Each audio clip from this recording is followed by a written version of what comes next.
Bismillahirrahmanirrahim. Assalamualaikum warahmatullahi wabarakatuh. Saya Umar Khalid Asadani dengan NIM 19103010662 dari kelas 4A5 Prodi S1 Fisioterapi dari Fakultas Ilmu Kesehatan Universitas Aisyah Yogyakarta.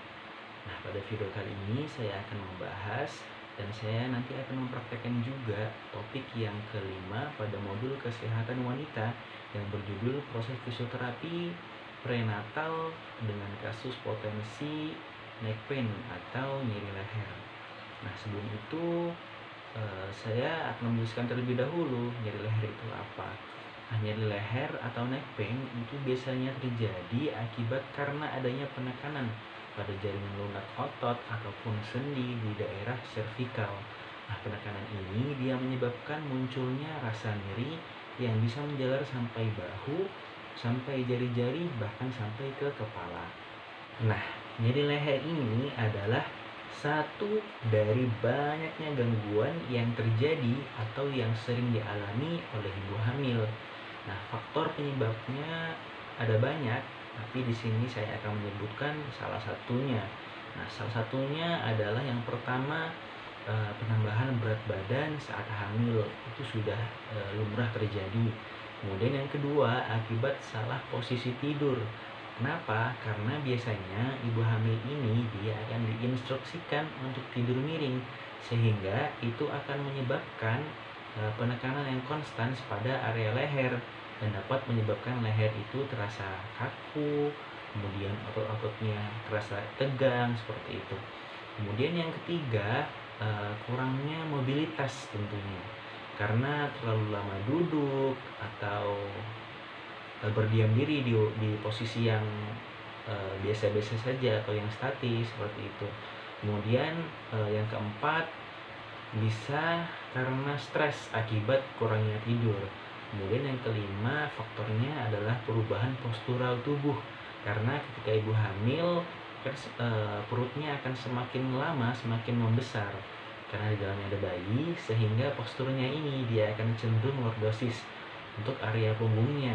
Nah, sedangkan untuk area lehernya dia akan cenderung condong ke depan atau forward head. Nah, dari faktor-faktor penyebab itu tadi, sehingga terjadilah yang namanya neck pain atau nyeri leher. Nah, sekarang saya akan membahas atau saya akan mempraktekkan kira-kira exercise apa saja yang bisa kita berikan ke ibu hamil yang kasus potensinya adalah neck pain atau nyeri leher. Untuk itu simak terus videonya ya.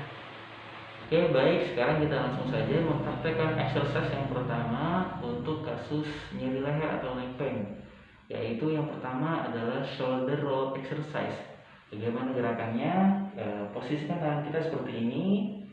Nah, kemudian kita putar ke belakang, kita rollkan. Ini fungsinya untuk merenggangkan otot-otot di sekitar bahu. Ada deltoid, ada teres mayor, teres minor, dan sekitarnya. Nah, ini bisa dilakukan sebanyak 8 kali repetisi. Nah, kemudian exercise yang kedua adalah active arm exercise. Bagaimana? Itu tergabung di dalam banyak gerakan. Yang pertama ada gerakan fleksi, ekstensi, ada lateral fleksi, ada lateral rotasi. Nah, kita mulai dari satu persatu. Yang pertama adalah fleksi. Fleksi dan ekstensi kita jadi satu gerakan. Ini bisa diulang sebanyak 8 kali repetisi. 1, 2, 3. Nah, seperti itu. Begitu juga untuk yang lateral. Kita coba ulang. 1, 2,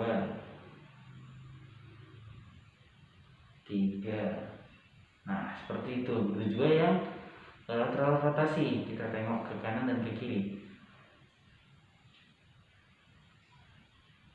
1, 2. Nah, seperti itu. Nah, itu untuk gerakan yang kedua. Nah, gerakan yang ketiga atau exercise yang ketiga ada yang namanya stretching upper trapezius.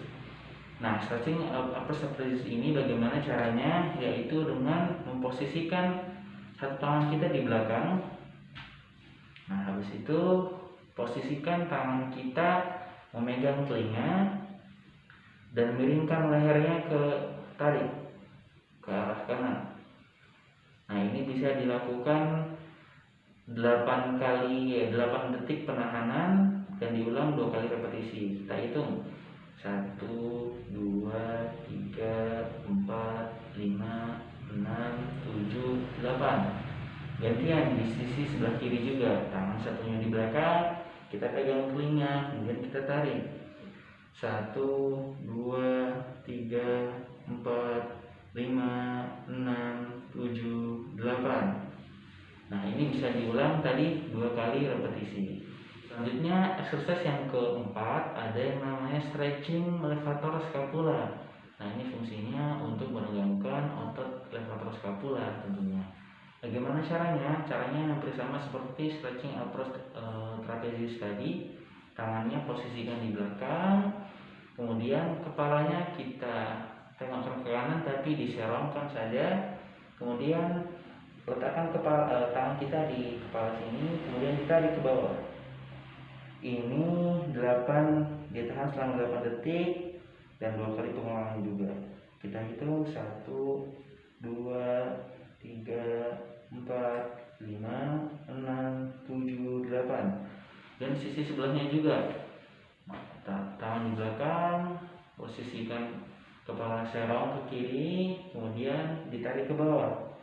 1, 2, 3, 4, 5, 6, 7, 8. Nah, selanjutnya exercise yang kelima namanya set bend atau lateral flexion. Sebenarnya hampir sama seperti active RO yang tadi, hanya saja ini diberikan tekanan. Bagaimana? Kita mulai ke gerakan yang ke sebelah kanan dulu.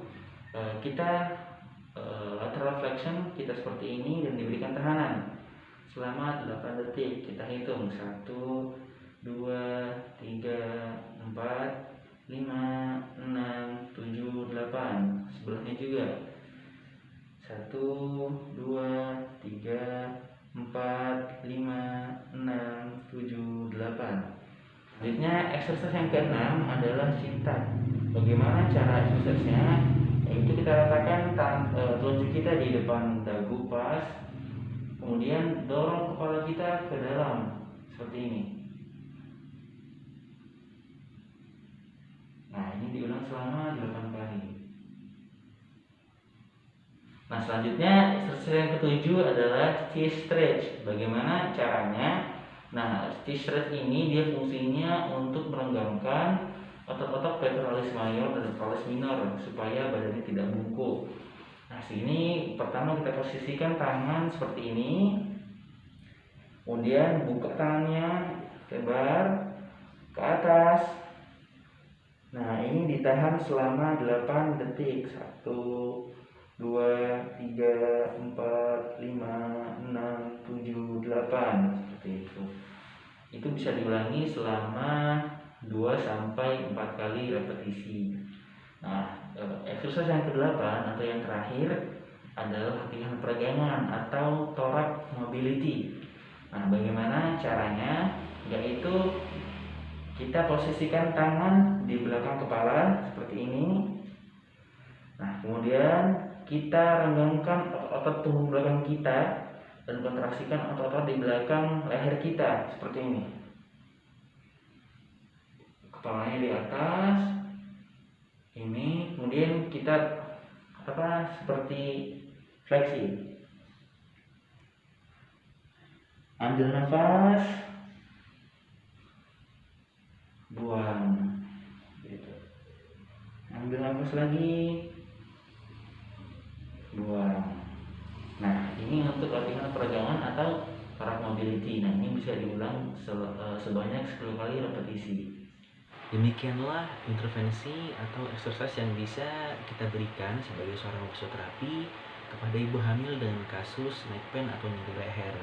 Nah, tetapi ada beberapa hal yang perlu kita perhatikan ketika kita melakukan exercise itu atau intervensi tersebut. Yang pertama, kita harus memperhatikan kondisi dari si ibu atau si pasien tersebut. Kemudian yang kedua, kita juga harus selalu mencermati dan memperhatikan tanda-tanda vital sign dari si ibu ini. Nah, mungkin nanti kita bisa melakukan inisiatif di setiap akhir sesinya, kita selalu menanyakan kondisi si ibu hamil ini atau si pasien ini. Misal dengan, "Bu, apakah ibu merasa pusing atau ada badan yang tidak enak kondisinya?" Seperti itu. Atau ibu masih bisa melanjutkan lagi ke exercise yang selanjutnya, atau apa yang ibu rasakan seperti itu, sudah mendingan atau malah merasa nyeri, semakin nyeri seperti itu. Nah, tentunya itu kita perlu cermati dan perlu kita antisipasi. Jangan sampai dengan adanya exercise itu malah memperparah kondisi si pasien tersebut. Nah, itulah yang perlu kita cermati agar bisa menghasilkan kondisi yang lebih baik lagi setelah kita melakukan exercise tadi. Nah, mungkin itu saja yang bisa saya sampaikan. Apabila ada kekurangan, saya mohon maaf Bu, dan mungkin nanti bisa dikoreksi. Sekian dari saya. Wassalamualaikum warahmatullahi wabarakatuh.